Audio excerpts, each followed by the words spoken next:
Jerome, you've been here for 4 years, a very dramatic time, and I'd like to give the general overview. Was really Ukraine at some point, when we are speaking about it, dealing with IMF on the edge of default, on the edge of bankruptcy? Now it's just kind of a steady cooperation. So can you just very generally say what was the state of affairs, what risks were, and at what conditions are we now? I would say the first thing is that, in 2013 there were already large imbalances in the economy, and it was not a sustainable situation. You had a very large current account deficit, a large fiscal deficit, no growth, reserves which were being exhausted, and an unsustainable exchange rate. So that was the starting point. But of course, with all the shocks that Ukraine has been going through, it has made the situation extremely difficult, and starting very quickly in the spring of 2014. And so Ukraine has faced a very unique situation with strong external shocks, with a conflict ongoing, with trade shocks, and with the adjustment which was needed in any case to adjust from those large imbalances which were pre-existing. So it's a unique combination of factors, and certainly for the IMF it has been a unique situation to deal with. What do you remember? Because what people understand what is a dramatic moment when you speak about the war or the Maidan.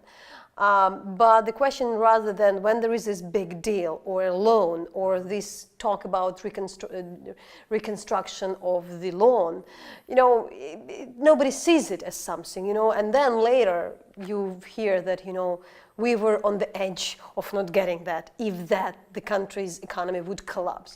So would you remember, what were these what would be particularly for you, the most critical cases for for IMF, for your cooperation, for the whole thing the IMF is doing? Some of the first meetings I had in February 24th of 2014, for example. So these moments were pretty decisive, and I think the international community reacted very, very quickly at the time.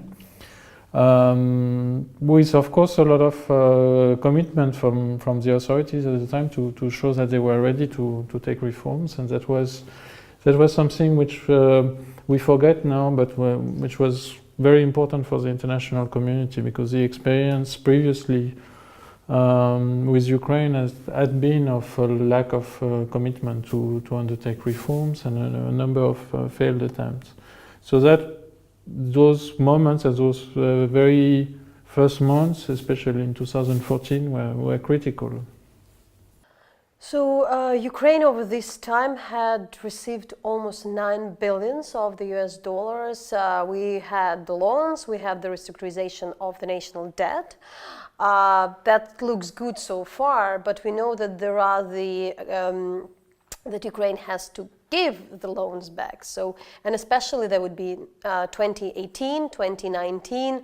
So really, would Ukraine be able to really give those money back, or that we would have another talk about restructurization of the debt, and also again postponing? So that would be still the loan which you have, rather than solution. I think when we put in place an IMF program and IMF support, which we reassess periodically for each review, every time we look at the capacity of the country to repay. We do not want to overburden the country. That debt restructuring has allowed to gain some breathing space for some time. But indeed, that means also that the repayments will start to increase after some point. All this, in fact, should be, I think, an additional motivation for the authorities to understand that they need to continue to accumulate reserves, that they need to be very careful on the developments on the current account and the deficit. But more importantly, that they need to make the connection between the need for structural reforms and the external situation. Basically, that means that Ukraine at the moment is still not attracting enough foreign direct investment. It is not attracting enough privatization related revenues, which could also help for foreign exchange reserves. So that still has that linkage still has to be made. Is it really happening? I mean, today we can already assess the way the government is working, and there is the flow of the reforms. So what you say is that, you know, there are conditions for the loans. And we are speaking about how to get out of this vicious circle of country getting more and more loans rather than being able to pay them. So at this point, you mentioned some of the critical things with privatization, but really, do you see there is enough done in order to work according to the plan? I think we have seen a lot of changes, but as we have underlined on a few occasions, and I would certainly leave this as a message, there is really a need to accelerate reforms and what we call structural reforms, which in the case of Ukraine are very focused on the need to improve the business environment, to improve the situation with respect to corruption. That takes many forms, including, for example, reforming the state-owned enterprises, which it's not only a fiscal issue, but it's also an issue of governance. So according to different kinds of research, up to 40% of the Ukrainian economy is a shadow economy. So really how to get out of this situation, how we can get the situation where there is such a chunk, such a part of our economy with no taxes being paid to the budget, what really could be done? Well, I mean, it's one of the most difficult challenges, and that we see not only in Ukraine but in many other countries, including in the euro area, for example. But clearly, you know, the estimates differ on the size of the shadow economy, but it's clearly fairly large in Ukraine.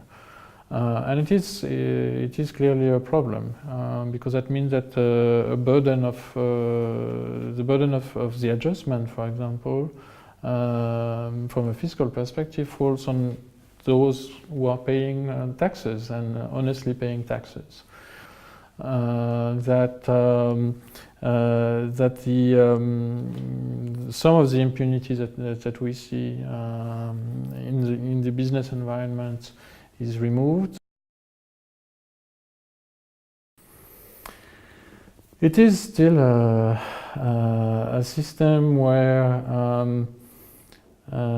you have a number of large groups which are involved in different sectors of the economy, where vested interests are very powerful in the political system.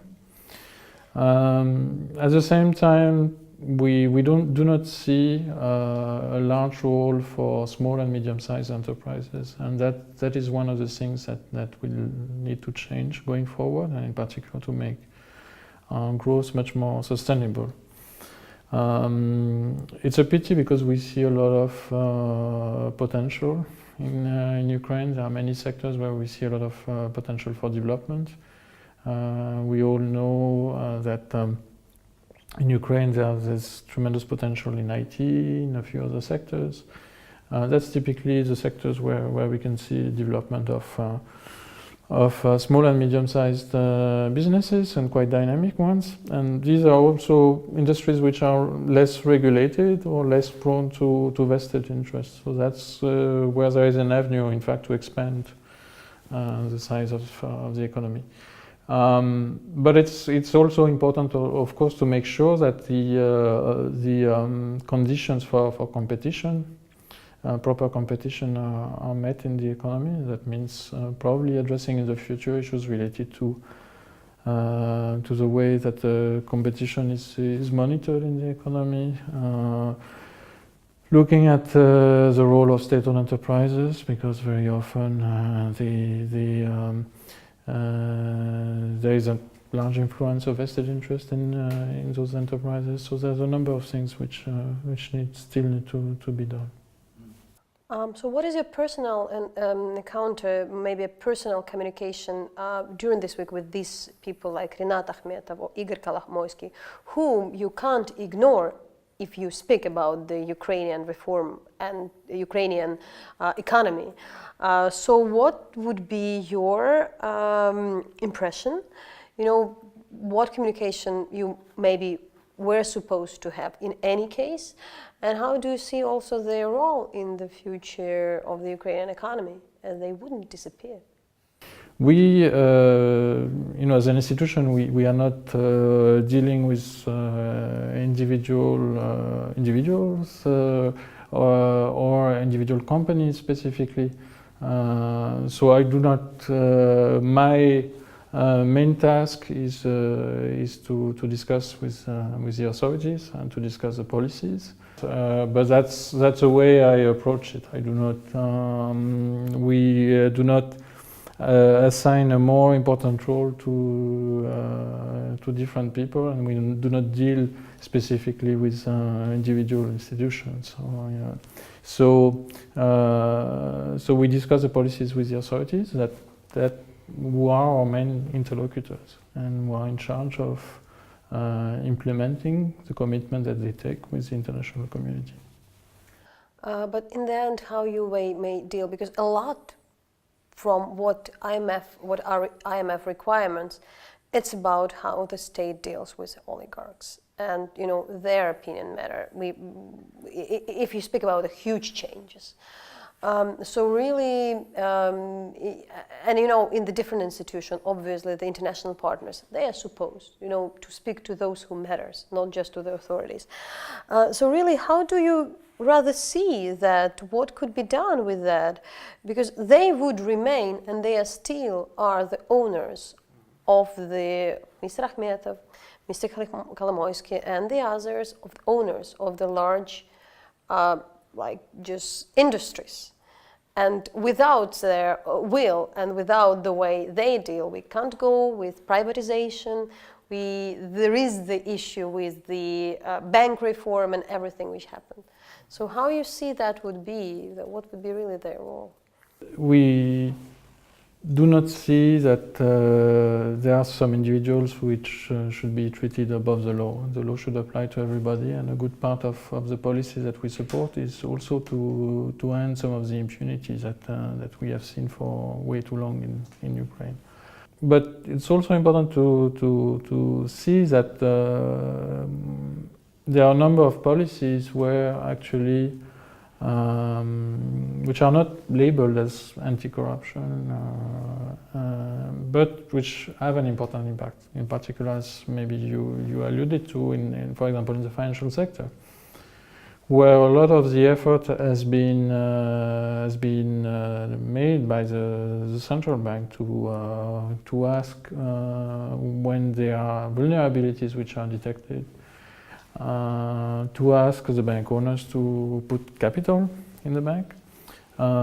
If they do not manage to put capital in the bank, then a solution has to be found for these institutions.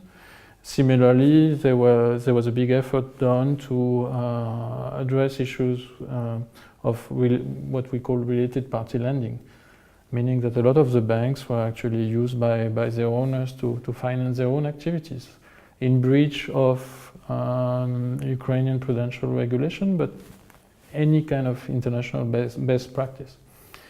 And that's also a way of course, to protect the depositors themselves. And it's no surprise that we see also very often some resistance from vested interest, and in particular through the political system to those policies. So Valeria, if we started to speak about the National Bank, of course, Valeria Gontareva has resigned. There should be still her resignation had to be admitted. But if we're already speaking about a new person, what kind of tasks you are expecting from the new head of the National Bank? What would be that he or she must have to do? I think it's important to see first that Mrs. Gontareva, as governor of the National Bank of Ukraine during those years, has done a tremendous job in doing what has not been done for way too many years, meaning properly supervising and cleaning up the banking sector. But also reforming the central bank as an institution. It is now a modern central bank with which we can have an informed dialogue. It is really a revamped and new central bank. So that's an important legacy which has to continue, and it's important that all those gains are not reversed. That will be fundamental going forward. A lot of the heavy lifting has been done on cleaning up the banking sector. There's still some way to go. And there is an ongoing process of recapitalization and also addressing related party lending in the system and properly supervising the banks. That has to continue. And then there are a number of course, new issues that also arise. I mean, some of them are not completely new, but take a new dimension. For example, there will be an important effort together with the government and the Ministry of Finance to have a proper strategy for state-owned banks, for ensuring a proper governance of state-owned banks. So that's one of the challenges that is still ahead. Another challenge which is still ahead, but is more now within the remit of the government as a shareholder, is also to recover as much as possible from the loans in some of these institutions. But we see a bit of the difference in the way, because the IMF and a number of the international partners, they really take credit for the work that Ms. Gontareva has done, but she is pretty not popular figure in the Ukrainian society, in the in some kind of political environment. There is a lot of criticism of her on her different businesses, on particular cases with like the Bank Mikhailovsky, or with the maybe not clear things with the trading the inner information, all kind of things. And it's pretty present in the Ukrainian public discourse. So there is this kind of the support from the international community and a huge criticism from some of the, part of the society or political groups. How would you explain that? That kind of such a good job is considered, has so many critics? I think, it's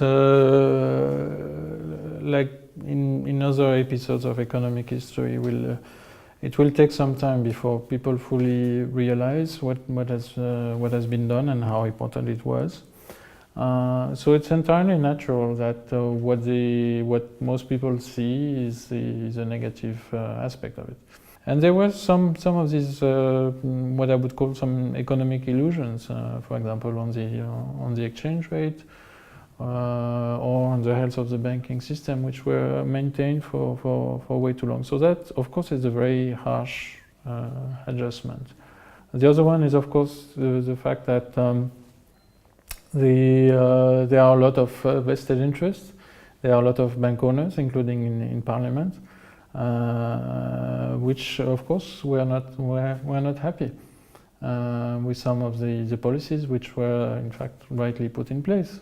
In particular those that I mentioned, properly capitalizing the banks, making sure that the banks are not lending to their owners, making sure that they are implementing the right policies, for example, on anti-money laundering and a lot of things. So, of course, there were a number of unhappy people.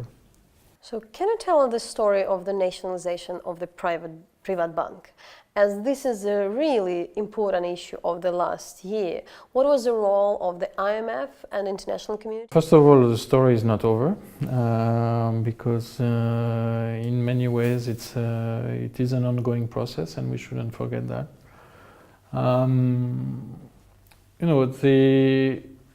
It took several years. First of all, to understand the extent of the problem. Like for many other banks also, which were weak and improperly managed in the system. That was the first step, and which was not an easy step. Then once a clear diagnostic was made, and there the National Bank as a supervisor had also the support from the technical support from the international community. Once that diagnostic was made, there are the usual policies that the owners are asked to recapitalize, and in the end, if they are not able to do so, then a solution has to be found for the institution to maintain the stability in the system. Of course, a lot of the a lot of the concern at the time was to make sure that whatever solution was implemented for the bank would not affect financial stability, because the bank was essentially what we call systemic, in the sense that it potentially could have an impact on the whole banking system, and in particular on the liquidity of the banking system, on the deposit base. So it has been a difficult operation for the authorities, but I think on preserving the stability of the financial system at the time when it was done, that has been pretty much achieved. Now there are a lot of challenges still ahead with the nationalization of that bank. Meaning in particular that there is still a strong need to make the utmost effort to recover as much as feasible from the loans which were not paid. That is, I believe, not only important from a fiscal perspective, because of course there is significant fiscal cost, but it is also important for governance, and to make sure that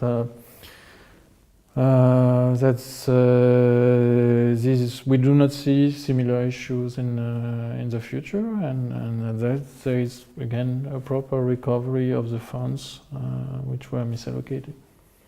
You mentioned that the story isn't over. You just elaborated a bit on that, but still, what would be the one biggest issue regarding the private bank at the moment?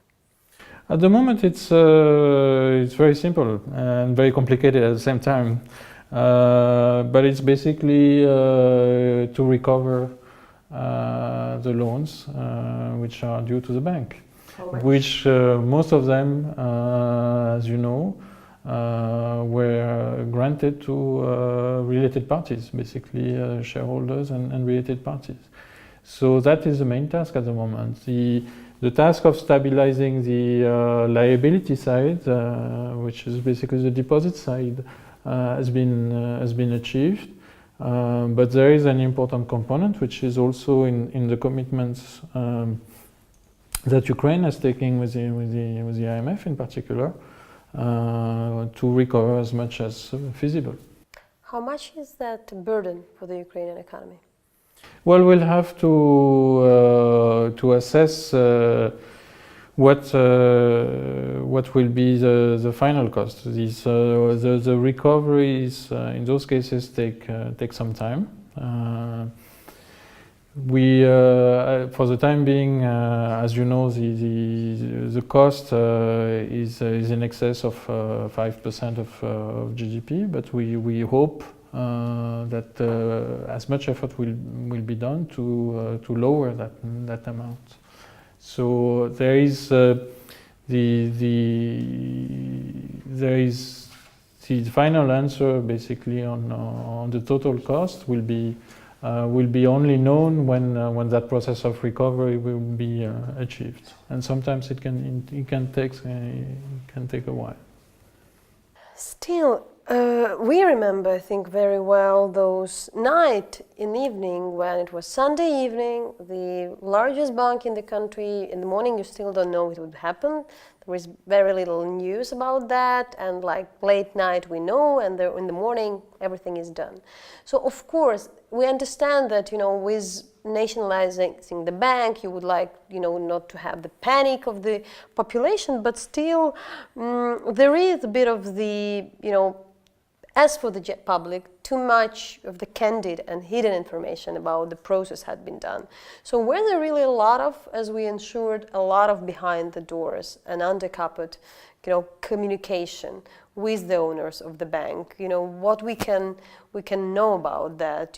How many parties had been involved into, dealing with that? Maybe some other international partners, or, some other people from the government, because it was not definitely just the case between the, national bank and the Mr. Hromadske himself. Well, I mean, in all of these cases of bank recapitalization, essentially, the process is mostly between the supervisor and the bank owners. So, and we see that in all the countries. In those cases, it's of course it has some confidential aspects, and in particular because there is some information which can be market sensitive, or which can have an impact on the stability of the system. So it is not only the case in Ukraine, but in many other cases in other countries that a lot of these discussions take place between the supervisor and the bank owner. But I think the central bank and the Ukrainian authorities through the Ministry of Finance have been pretty straightforward in also communicating on the motivations for the nationalization, and actually quite early on. And the problem was known for some time. And there was an indication already that these things were actively looked at. And once the nationalization was done, I think there was a fair amount of explanation provided of more detailed numbers, and we will see, of course, more of that as we go along. But were you really, overall general, if we're speaking about that, it was never smooth cooperation. It's not always that smooth. It doesn't. So, where are the things which are really annoying for you, and which had annoyed you during this time?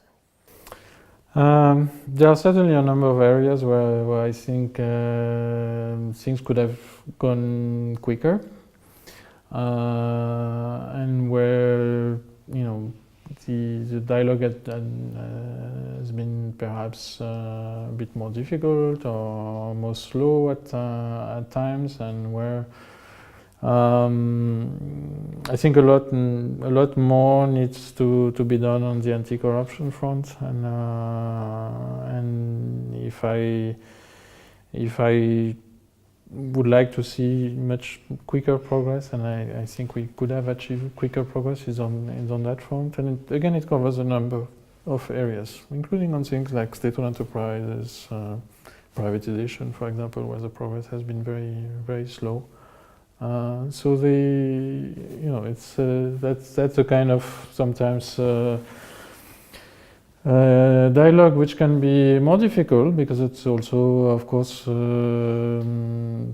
sometimes politically difficult. It's a system which has its own parts of inertia, own pockets of inertia, and where it takes basically a strong will and determination to change things.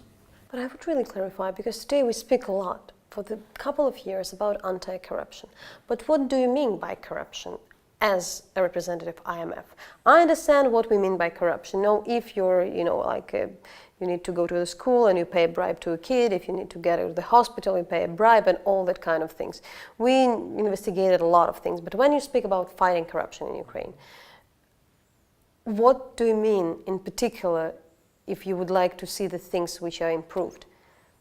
We cannot address all those issues, and we know that very, very well. So we have tended to focus on high-level corruption because we also think that a lot of the change has to come from the top, and in particular from the use of public funds.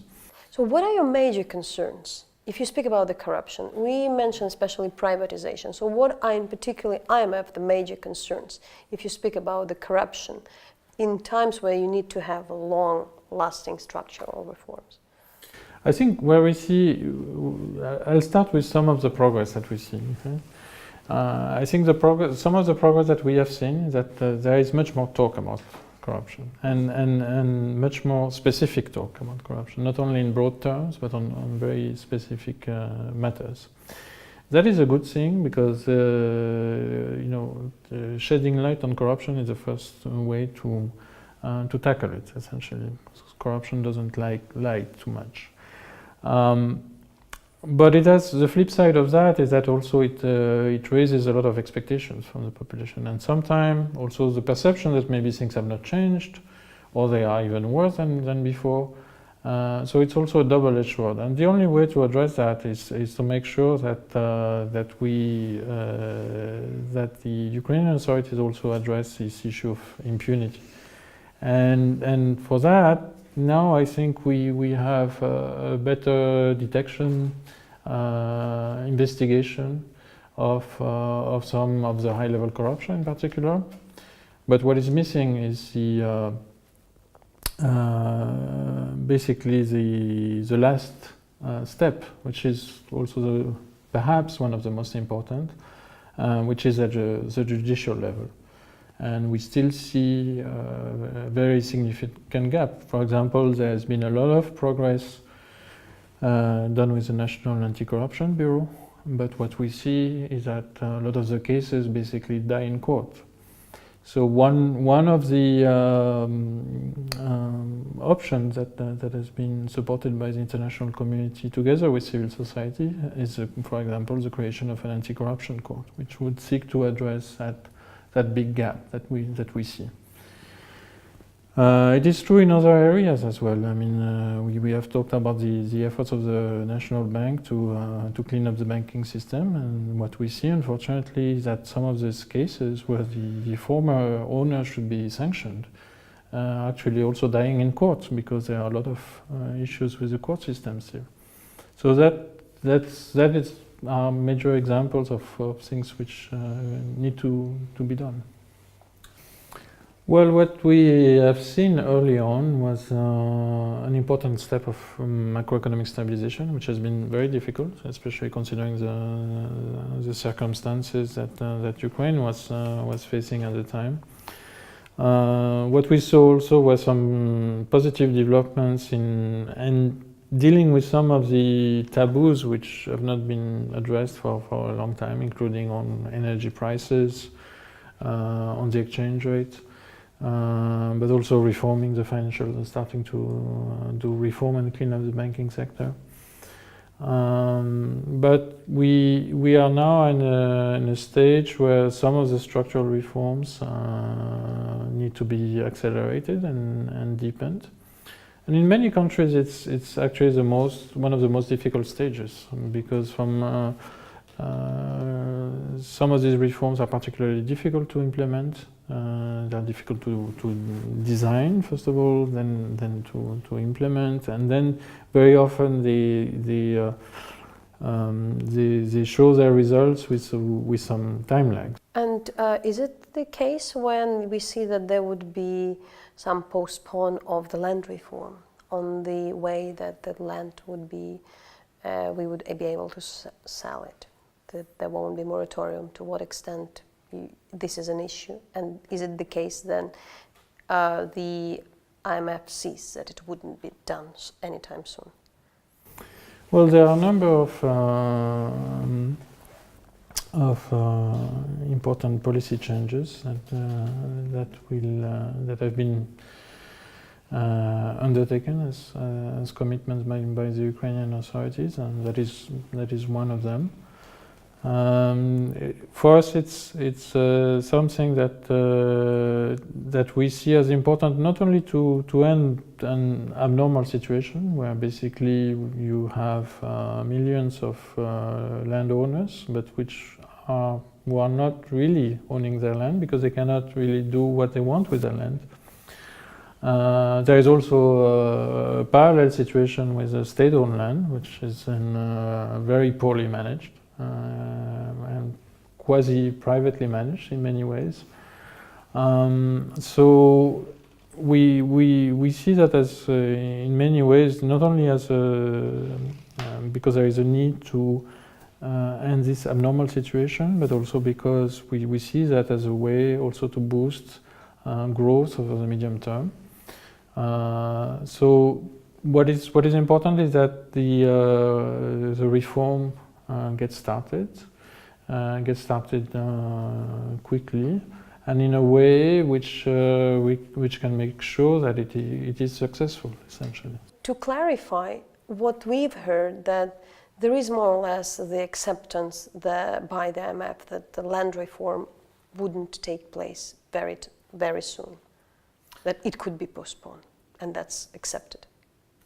Well, we are still in the process of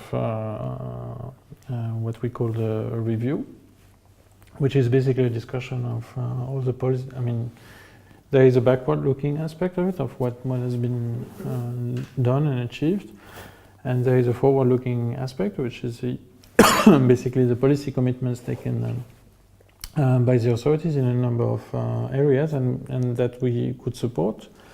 And that could be discussed at the board. There are several important policy discussions that have taken place, in particular on pension reform, on anti-corruption, privatization, on land reform, and all these are important aspects for us to be able to move forward with our support and to achieve what I've been mentioning before, that is this more sustainable growth. As a lender, of course, we want to see this economy grow. We want to see this economy modernized, and land reform is one important aspect of that. We are speaking about the next tranche from next loan. As some of the investors says that there are issues with that, so what are the conditions to be fulfilled in order to get it? What is the probability of not getting it? And when we can expect that? Yeah, I mean, it's an ongoing process of the review that would lead to the disbursement of that tranche after discussion at the IMF board. But we basically we need to have clarity on a number of issues, and of course the usual issues that are included in the IMF program and in all areas, including financial sector, fiscal, energy, and so on. But this time around, there is a number of policies where there is a bit more focus, and we discussed some of them, but that includes, for example, pension reform, anti-corruption policies, including the creation of an anti-corruption court, land reform and privatization. So these are areas where we, during this review and during this discussion, we will put much more focus. So it will be important for us in order to be able to move forward and to present a good case to the international community, that we have clarity on those different aspects and what the Ukrainian authorities are in a position to do and implement effectively. The answer is relatively easy, that takes as much time as is needed to find what we call first a staff level agreement on the policies, and that we can move forward to a discussion with at the board level.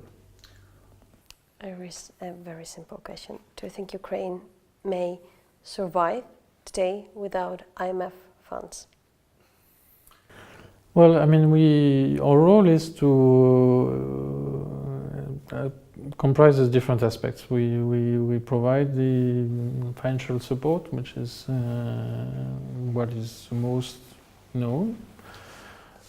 We provide also a lot of technical assistance and advice on the policies, which can take place with or without funding. And in many countries we do that as well. What we